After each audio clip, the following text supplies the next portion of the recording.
আজকে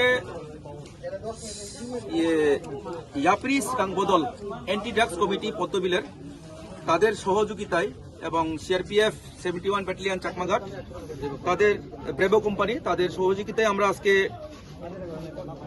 চাকমাঘাটের কাছে তুই মধুতে গনিমিয়ার বাড়িতে রেড এবং সার্চ করা হয় এবং রেড এবং সার্চ করার সময় 23,735 টাকা বরাদ্দ হয়, যেটা ড্রাগস বিক্রির বলে কথিত, এবং তৎসঙ্গে আমরা 105টি কোটা ব্রাউন সুগার কন্টেইনিং কোটা পেয়েছি এবং খালি কোটা অনেক প্রচুর পরিমাণ পেয়েছি আমরা।